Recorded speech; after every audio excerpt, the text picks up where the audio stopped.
What's happening, Charter Nation? Happy Tuesday. Welcome to a very, very special edition of Living the Shutter Life. This is officially episode number 105.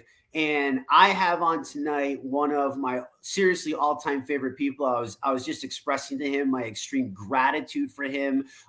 He's dedicated his entire life to what my passion is, which is human performance and nutrition and laying the groundwork for other people to just know the truth. That's how I kind of look at science is science is truth, right? And it's always evolving and expanding. And this guy is just one of the most down-to-earth, humble, hardest working, and extremely intelligent at the same time.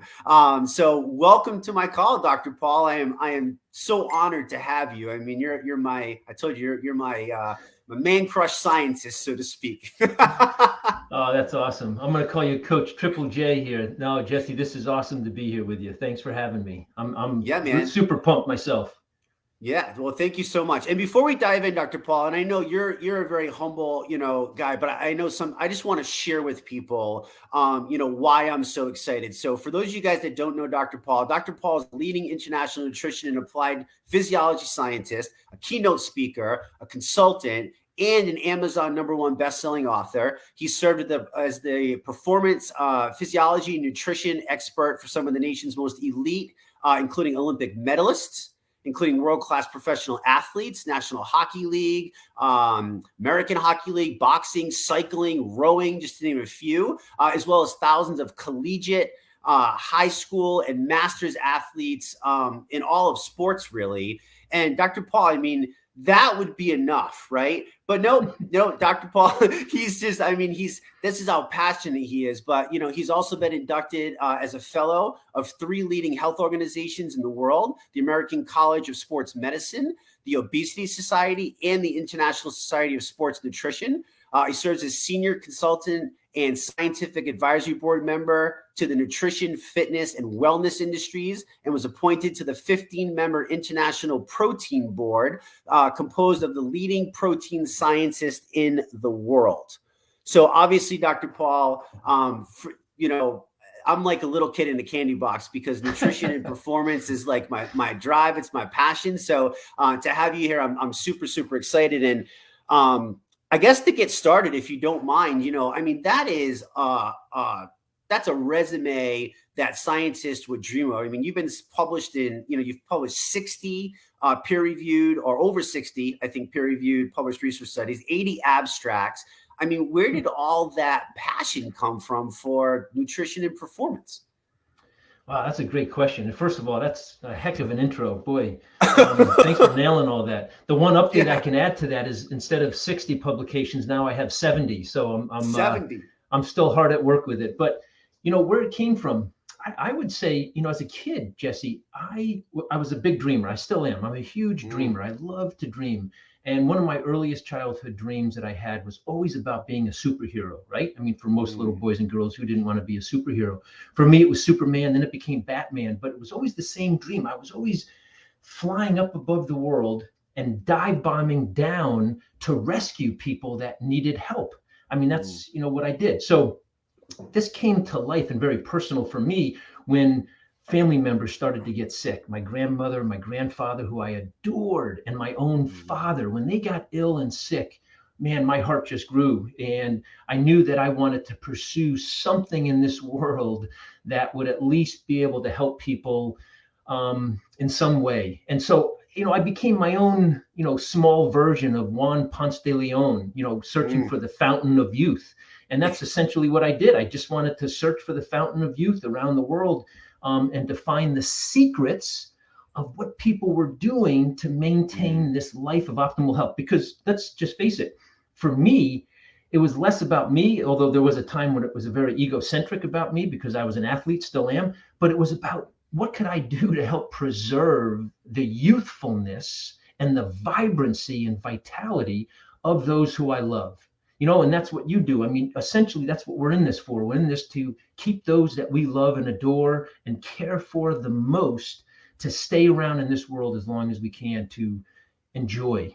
And so that became my passion. So when you ask, what is it that really fueled me, and what has continued to this day, I mean, to this very moment, you and I are on this call right now, what continues to fuel me is my passion and complete unquenchable drive to just give people a better quality of life and to maintain that youthfulness, vitality, and health and performance so that we can enjoy each other's company. Yeah, I love that. I love that, especially that last part, Dr. Paul, because I feel, from coaching people, I see, and it's hard to get people to, I don't know if the words buy in or, tap into the health thing, but, from all your research and study and what you've observed in your life and even other people transforming, through the years and you witnessing this with, research, but then also like seeing life, I mean, why should people take, foundational nutrition to be such an important piece of life? Why should people take that serious? I know it seems like a basic question, but I think people get stuck. Oh, listen, I think that's the essence of what we're talking about. I'll tell you how it came about for me on a very personal level, because like you said, nutrition infuses everything about who we are as humans, not just one dimension. A lot of people like to, you know, compartmentalize it as just, hey, nutrition just helps us lose weight. Hey, nutrition just helps us gain muscle mass. Hey, nutrition just helps us, lower our blood pressure, blah, blah, blah. It infuses everything that makes us a fully, functioning human. Yeah. And so for me, I'll just give you one little side note to this. When I first started in this profession, it came at a time when I was trying to manage a lot of different things. I had a new family that I was just starting to, build and create with my wife.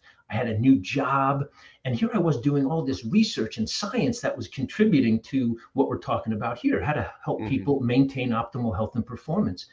And along the way, what ended up happening to me was, with all of those other life stresses, trying to build myself in the community and all the other things with my job and family, I got a little bit distracted because I was kind of thinking of it only as nutrition and exercise and activity helping my physical body. Well, I started to suffer drastically. And this is the first time I've ever shared this publicly, but I started having some massive panic attacks.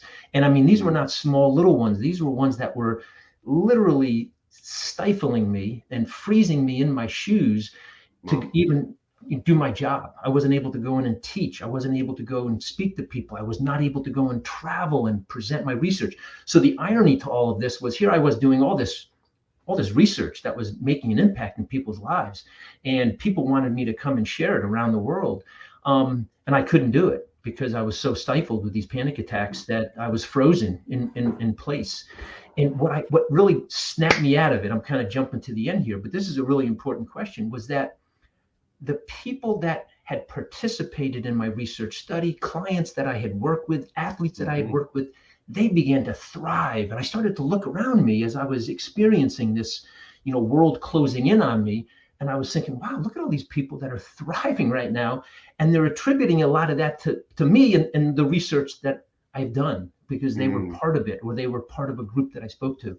So it was kind of an epiphany for me to say, listen, optimal health, and particularly really high quality nourishment through nutrition, is not just about our physical health, but it's also about our emotional and cognitive health.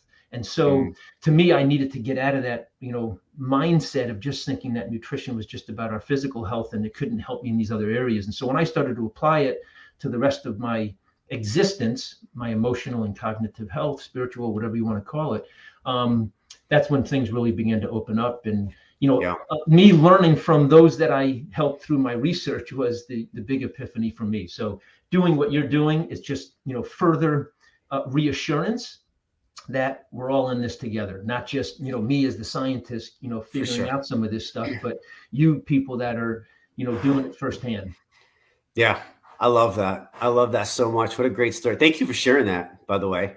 That was, I know it's not always easy to share, personal stories like that, but it's just another layer of respect that I have for you because, yeah, you have all these things and you do all these things, but you're also willing and humble enough. And this is how passionate I feel that you are about changing the course of other people's lives, is that being able to share stuff like that. I know it's very scary for me too when I do it, but I'm like, man, if this is just helping one more person understand that health is really wealth, I preach that from the rooftop, like health is wealth. And that's such a beautiful summary of really, what it is. So thank you for letting us in a little bit on Dr. Paul and getting to know Dr. Paul. Obviously we're here, for, a few things, in the ER Shred community. I know you're very familiar with, ER Shred and what we're doing these days. And you've had many chats with my brother from another mother, Sean Escobar, right?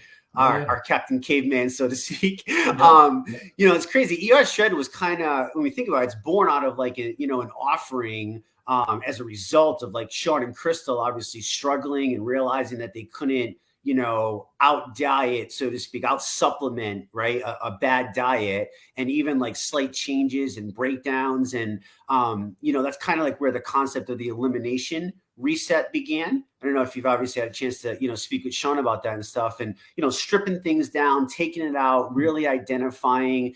But at the same time, a lot of diets out there are just stripping without filling the void, so to speak. So not only are we doing that, but we're trying to fully satiate the body with the most nutrient dense foods on the planet. And I think I would be doing a disservice to all these shredders if I didn't ask Dr. Paul. We promote very high quality regenerative farm grass-fed meats and such.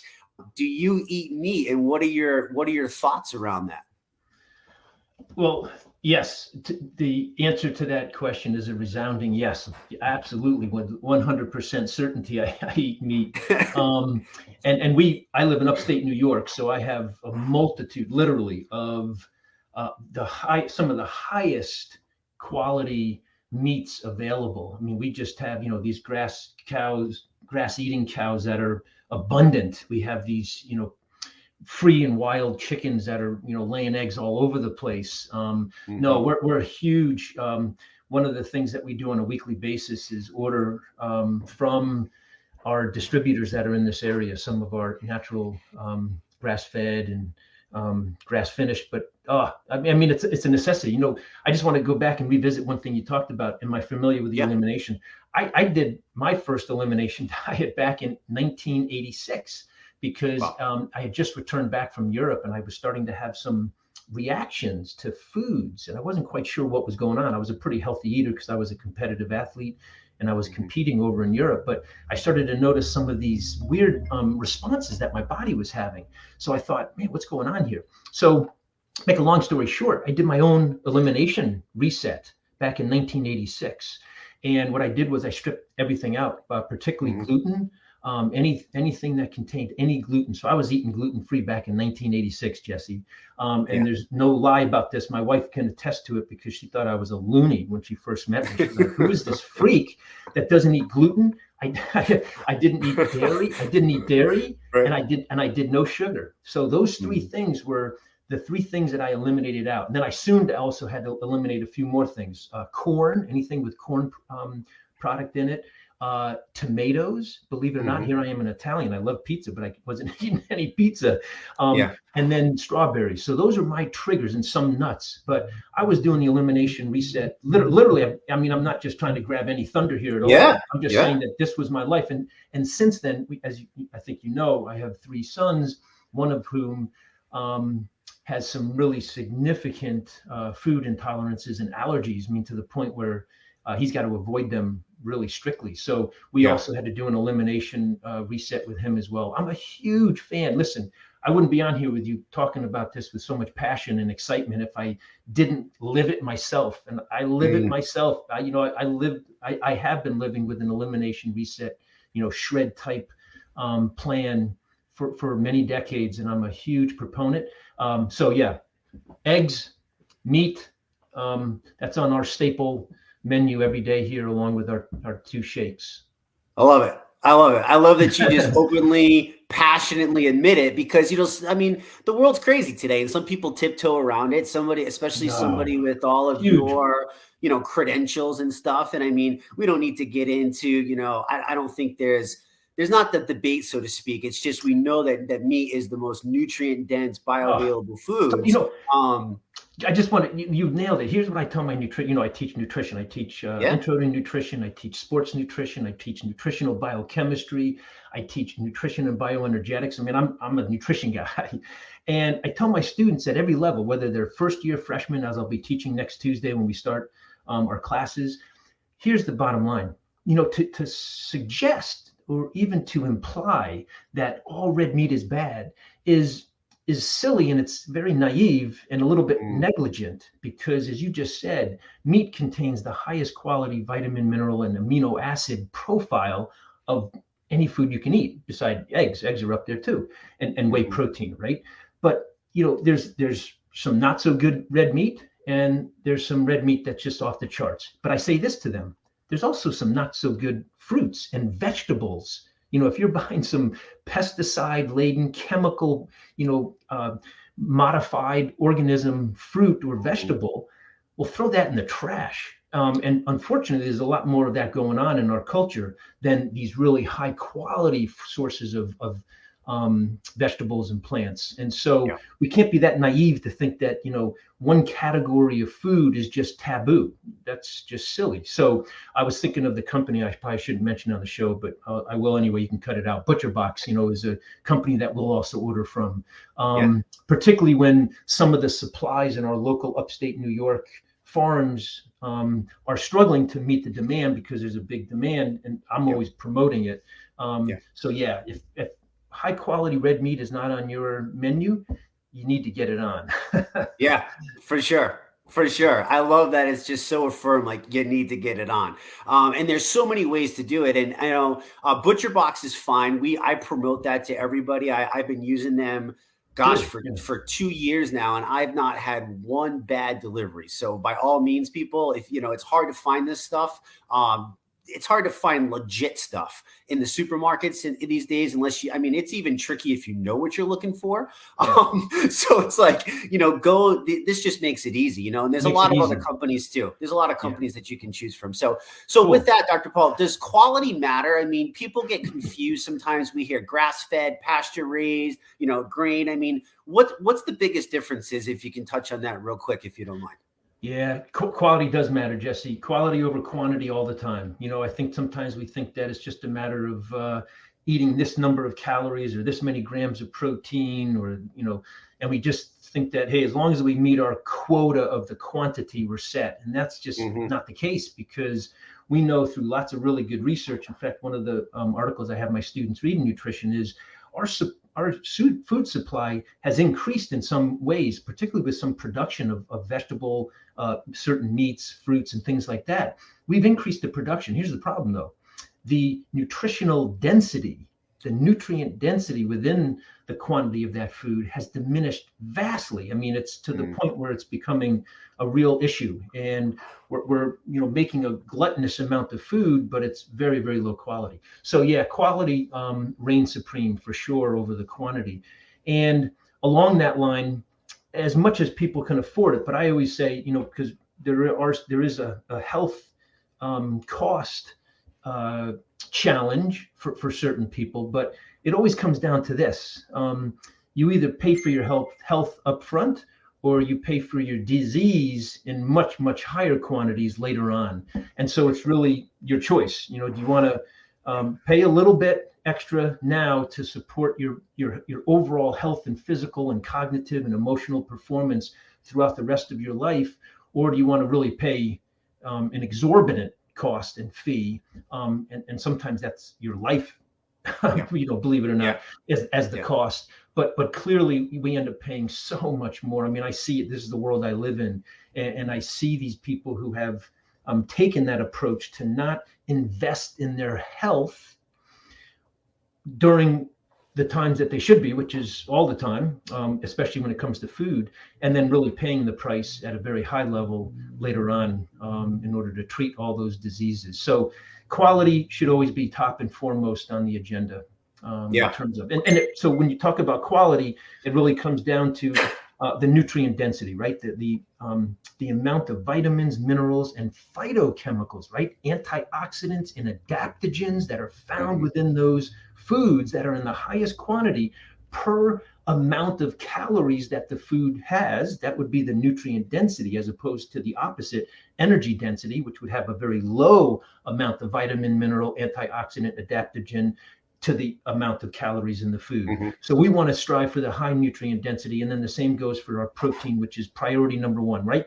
I always tell people protein is derived from the Greek word proteos, which is Greek for primary, vital. And so, yeah, of all the three nutrients, I don't think there's any argument. Protein is first and foremost. So that's the quality component. Yeah. So since you brought that up, thank you for explaining that. And since you brought that up, let's keep rolling with that because, you know, I'm very proud of obviously what we've done and that we have all these people now going. In the beginning, it was obviously hard getting these people. And, you know, I think we've done a good job where, you know, I have three foundational pillars, so to speak, that I hope every ER shredder adapts. And number one is protein's non-negotiable. Like it's non-freaking negotiable. Like we need to get our protein and we have to hit those numbers. Besides that, from what I know and what I've read in research, and you correct me if I'm wrong, but besides that, the other things that you choose, whether that's higher carb, lower fat, lower carb, figuring out your blueprint, it's very irrelevant compared to the protein.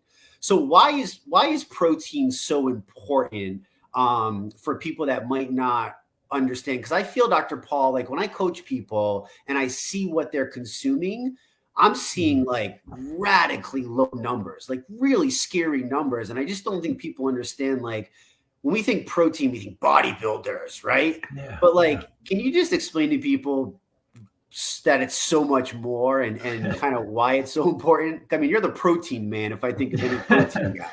You know, it is an interesting phenomenon. I think protein has been improperly characterized in terms of how people view it. And you're exactly right. When people think of protein, they think excess. They think just bodybuilding. They think of just muscle. And when you look at the functions that protein plays inside the body, right, it constitutes the largest percentage of our physical makeup in many ways. It's what constitutes our vital organs, our brain, our heart, our liver, our kidneys.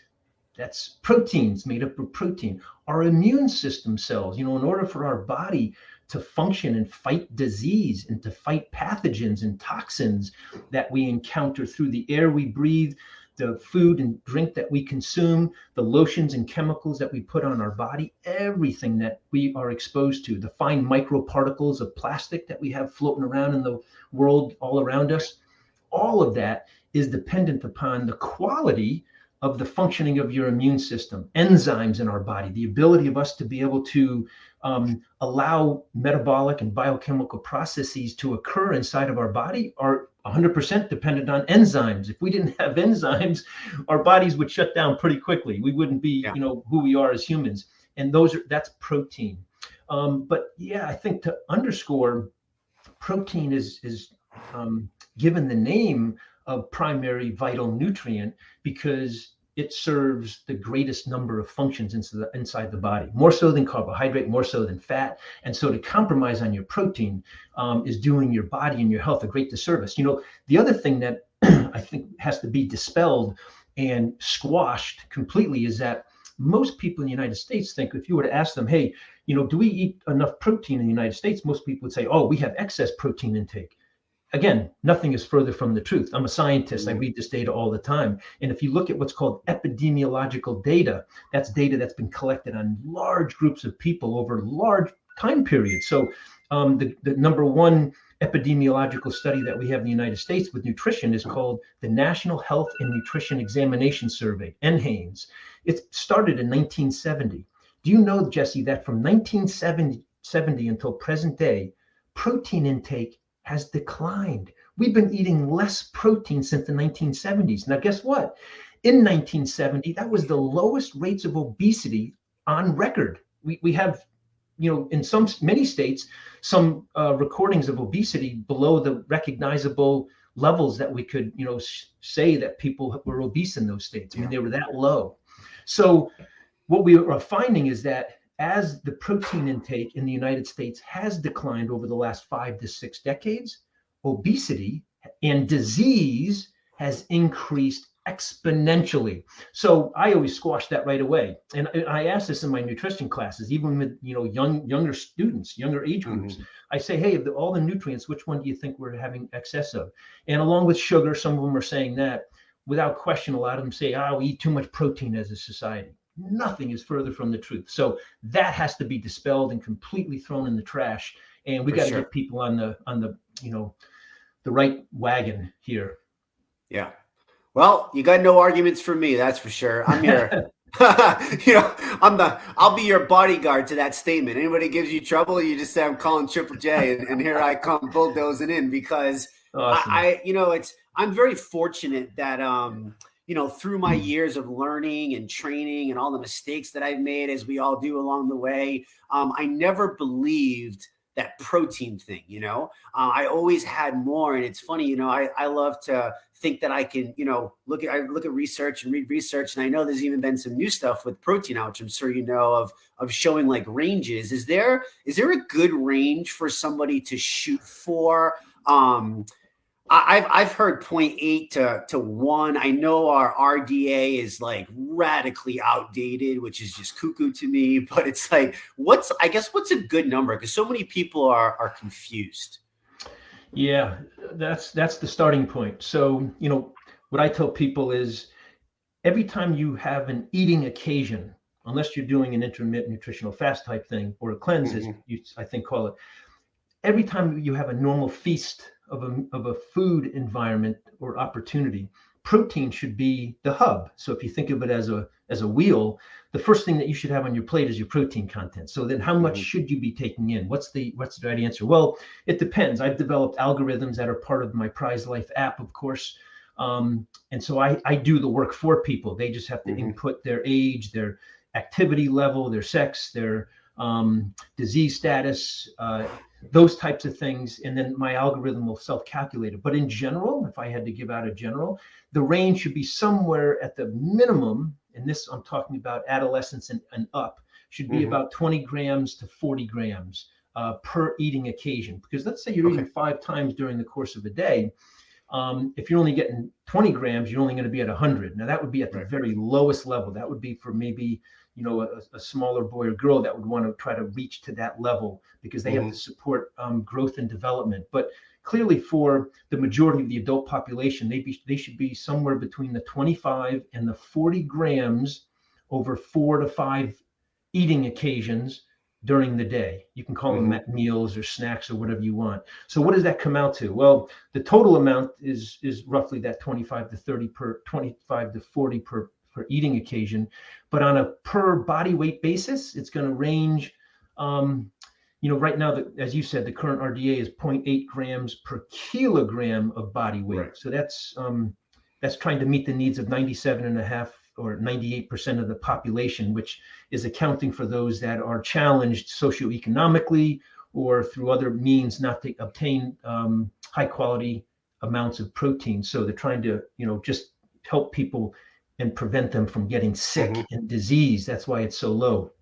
Is it for health and for growth and development and optimal living? No, I mean, it's not even close. So, that should easily be doubled. It should be, closer to that 1.6 to 2.4 grams per kg of body weight. What does that amount to in terms of pounds of body weight? It's actually close to 1 gram per pound of body weight. And a lot of that depends on your goals that you're trying to achieve. Many people think that when you're in a weight loss mode, because you're cutting your calories, the amount of total protein you should be eating should also come down along with those number of calories. And just the opposite, that in order for you to support healthy weight loss, which is what I do in all of my research studies with great success, is that we actually increase the amount of protein beyond what they're accustomed to eating or what they would be eating if they were in a stable state of body weight. So someone who, for example, is content or is at what we call an ideal body weight, we actually up it significantly, about 25% higher, because when you're cutting those calories out, you're running the risk of blunting or suppressing your metabolism. And you asked, the role that protein has. One of its primary roles is to continue to boost the metabolic pathways inside the body, because protein is really metabolically expensive to digest, absorb, transport, metabolize, and store and utilize. So you need to make sure that you are getting enough of it, because it's a costly food source. And so to limit your protein, particularly during a state of caloric restriction or reduced calorie intake, is disastrous. And so it's the opposite of what most people think. When you're, trying to lose weight, you don't want to pay too much attention to the total number of calories. Pay attention to the quality and the amount of protein you're taking in, and everything else takes care of itself. You are speaking my language. You are speaking my language. This is like music to my ears. Now, I love that. Thank you so much for, solidifying that and sharing with people. I mean, this is the guy who's doing the research. So, I always say to people, I go, these people always argue. They're like, well, I heard this. I'm like, well, where'd you hear it from? And I mean, when I read that thing, if he doesn't got the credentials, I mean, I don't know who you're listening to, but this is the man that I listen to. And it's done me really well. The prize protocol, the protein pacing. I don't want to freak anybody out. And I want to remind everybody that I brutally abuse myself in sport. But I'm on the really high end, Dr. Paul. I'm taking in probably 210 to 220 some days. I mean, a lot of what I do is just eating protein. I'm 5'9", I'm 185 pounds of solid muscle. People they've heard that, protein's damaging. And I think you nullified that with what you just said. But that the kidney thing, I mean, I think I'd be doing a disservice if I didn't at least just ask you that. I feel I know the answer, but could you just touch on that like very briefly, and then we can. Absolutely. Yeah. I mean, those numbers that you described are not far-fetched at all. So if anybody's getting freaked out that Jesse's up at 200 to 250, that's the sweet spot as far as I'm concerned, especially for someone who's at your level of physical energy output, and with the exercise, but also just your living. I mean, you've got a high level of what I call vitality, and that's what I use in my Prize Life app. It's all about vitality. You're a high vitality liver, Jesse. You're living life at the high level, and so you need that much. But to answer that question, there's not a lot of concern, or there shouldn't be, from people unless they have really significant kidney disease. And these are for people that are sick.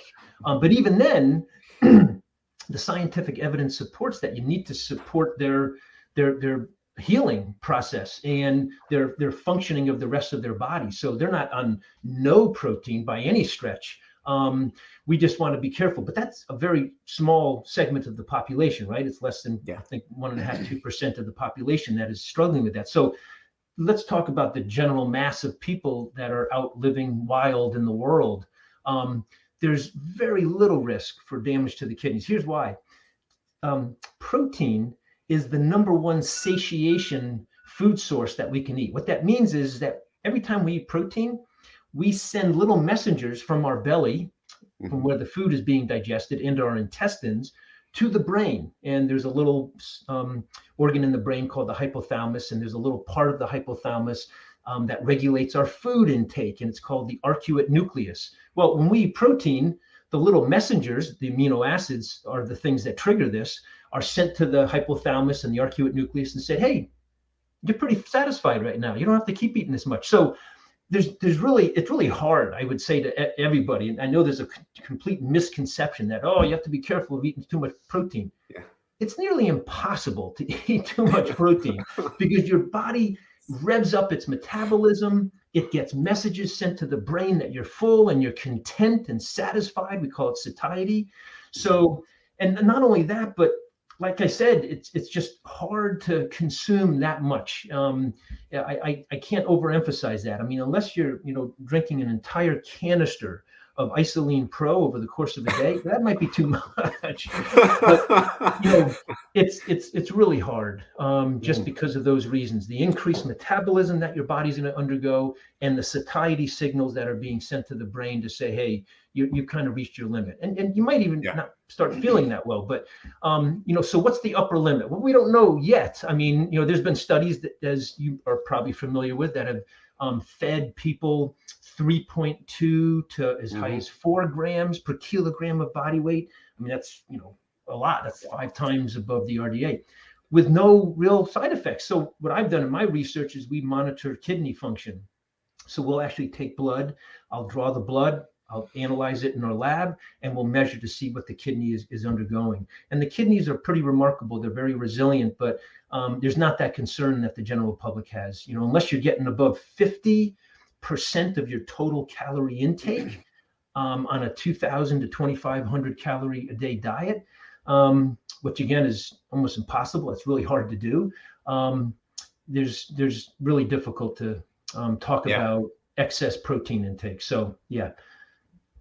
Well, thank you for that. I mean, to my knowledge, and I could be wrong, but I don't think there's even one published paper. I mean, I know there's meta-analysis research out there that has looked at all of this, and there's so many studies that have been out there that people get confused with. And I know if you're depending on where you're listening to, but I don't know of one that doesn't state exactly what you just stated, where there's no damage that's been seen. So I hope that puts some of your fears to bed for those of you that have fears, because I know that holds some people back. So thank you for touching on that. Let me just conclude with this. Really no, I agree. I'm sorry to interrupt, but I just wanted to conclude on this. So the 25 to 40 grams at 4 to 5 meals a day, let's push it to the upper limit. So let's say you're at 40 grams and you're doing 5 eating occasions a day. That's going to be 200 grams of protein. Multiply that by 4 calories, right? Because there's 4 calories per gram of protein. That's 800 calories.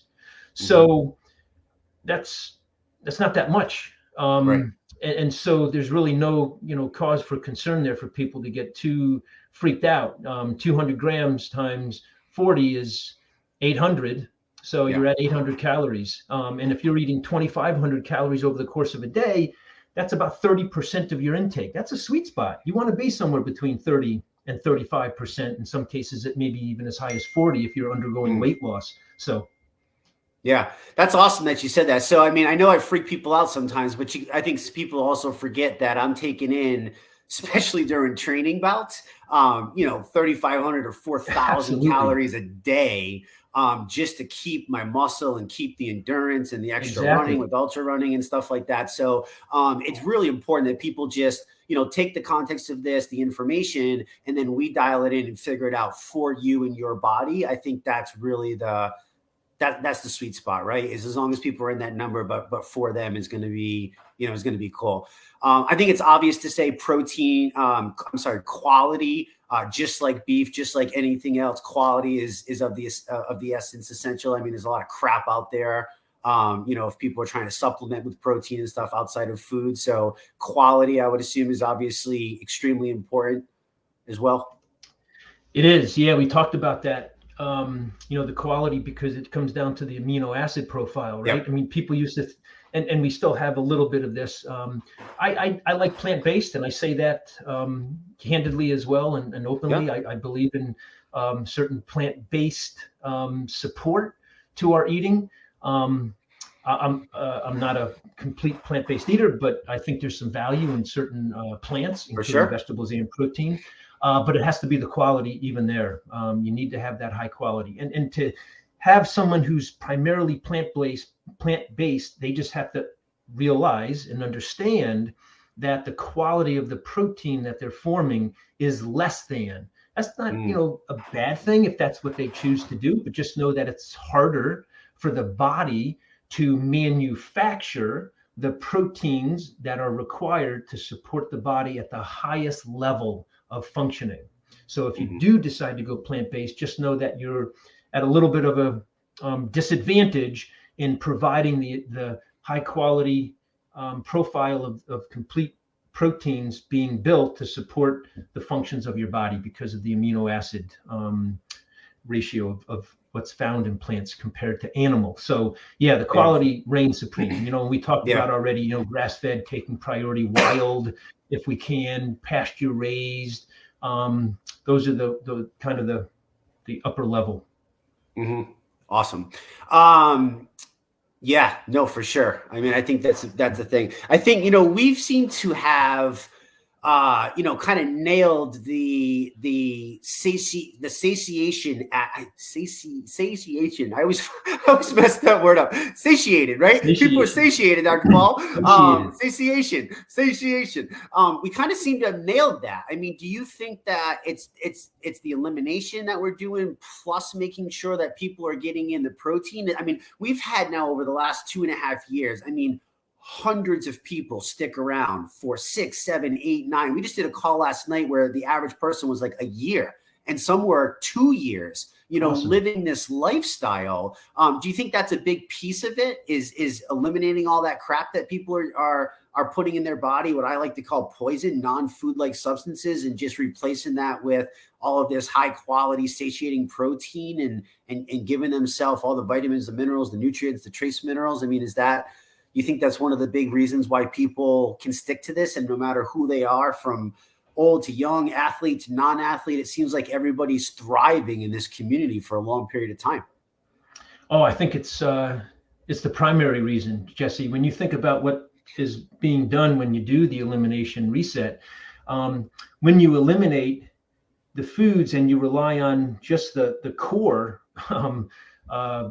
most important nutrients coming into the body with the 2-3 week period that you're undergoing this elimination, which is pretty standard for an elimination type diet, you're fueling your body with the highest quality nourishment it can have. And then when you begin to reintroduce those things and you begin to see which ones are better or worse, and best, I should say, best for you, it's the optimal way to nourish their body. So it doesn't surprise me at all to hear that people have been engaged with this, right? You and I have been following this for a long time. I've been doing it for, gosh, more years than I'd like to admit, but 35, 40 years.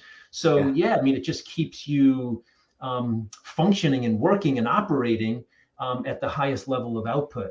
And so, I would expect people, once they have done it properly and they're following the tenets that you all are providing to them, it's a lifelong endeavor. And I hope I'm not misspeaking here, but as far as I'm concerned, the ER shred is a lifestyle that you do forever. It's your life. It's not something that you're kind of going in and out of, but it's something that stays the course of time, because why wouldn't you want to, right? I mean, we're all in this to, as we said from the beginning, trying to get the best out of ourselves so that we can be around and enjoy each other's company for as long as we can. So ER shred is a lifelong investment that allows you to stay functioning and operating at the highest level of output. Man, I'm pumped just reinforcing that. There's a quote I like to tell my students and clients when I'm with them, study participants, but there's nothing noble in being superior to some other human. True nobility is being superior to your previous self. And so really what you're doing when you're part of the ER shred family is that you're not into the comparison, right? Not looking over your shoulder and seeing what your neighbor's doing. You're trying to help them, but you're leading by example. You're trying to constantly make sure that each day you're waking up and you're a better version than your previous self. Yeah, I love that so much. Listen, Dr. Paul, I want to make sure that I respect your time and get going, but I gotta ask you this one thing. You're the independent scientist. We obviously, with the ER shred concepts, the elimination, the reset, the shred, the teaching people the foods, the blueprint. We work with Isagenix. Isagenix is our partner. We use their whey protein shakes. We use their collagen bone broth. We use their collagen elixir. We use the hydrate, which is the second foundational pillar. So it's protein, hydration, proper hydration, and move your ass daily is what I tell everybody. Those are the 3 foundational pillars. But can you just speak? I mean, you're the independent scientist that's run the gauntlet on Isagenix systems and products, and you've done weight loss tests and cleansing tests and all other kinds of scientific studies. Can you just kind of speak to them and the quality of them for anybody that might not know the relationship with them through all your years of research and what you've seen and observed? I mean, I'm sure you've seen thousands of things come across your plate now. Can you just touch on what separates them and what the separation of independent research means? Yeah, you talked about quality, and it comes back to that same thing. The quality of the ingredients. I've been at this, as you said, 35 plus years, and I've worked with a lot of different nutritional companies. I'm working with 2 different ones right now. And so I can say unabashedly that Isagenix is of the highest quality. And I say this based on objective third-party independent data that I've generated through my research studies, right? So I'm not part of Isagenix in the sense that I'm, in-house. I do all of this third-party up here in upstate New York, in my relationships with other universities across the world. But the quality is of the highest, and there's no debating that. And the results speak for themselves, right? I mean, everyone thinks that scientists or people like myself have an opinion about our science that we've conducted, and that's not how science works. Science is reviewed and critically analyzed and validated through independent experts around the world. So when you talk about third-party research, when I do my studies, I can't just send them to a journal and expect it to be published. No, it doesn't work that way. When you send them to a journal, a high, medical science reputable journal, they're called high impact, by the way, they are vetted, blinded by experts from around the world. I'm reviewing 2 papers right now, one from Australia, another one from Europe. So I receive these all the time as a so-called, reviewer expert, but that's the same thing that happens with my research when I send it out. So you're viewed very objectively, and it's done with a high level of scrutiny. The higher up you make it into these high impact journals. So that's really important to stress that the findings that we're talking about are in scientific medical journals of the highest quality and have been peer reviewed by the experts around the world. So that when they're published, they kind of stand alone, and they really don't care what somebody thinks or believes, because this data is the data.